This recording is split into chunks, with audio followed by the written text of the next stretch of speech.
Hey everyone, we're going to make large candles from all those jars that have a little bit of wax still left in the bottom. You can buy your candle wicks from any craft store. I got mine at Hobby Lobby, and you can also find them on Amazon. I am now going to melt a hole in the middle of this plastic plate that I found at the Dollar Tree, and this will help to hold the wick in place while the wax hardens.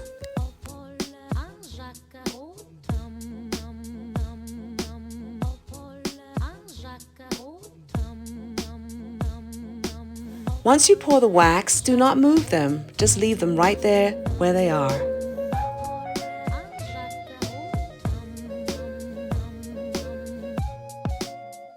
Always melt your wax on a low setting, never high.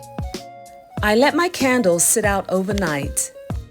And as you can see, one turned out perfectly, while the other one formed this big cavernous cave in the middle.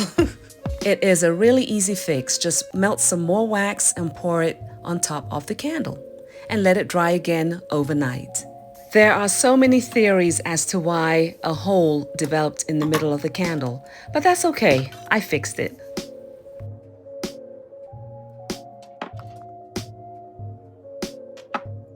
I'm going to save the rest of this wick for when I make more candles.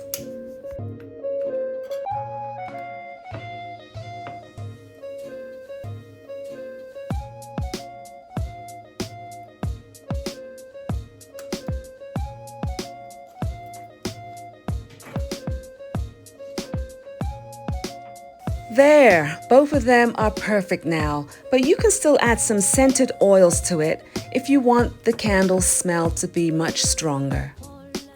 Please let me know in the comments below why you think a hole formed in my candle. I would love to know your thoughts, and so would the rest of us. If you like this video, please give a thumbs up. Please like, share, and subscribe. The interaction I get from all of you makes YouTube notice me even more. And like I always say, until next time, all of you stay safe and take care.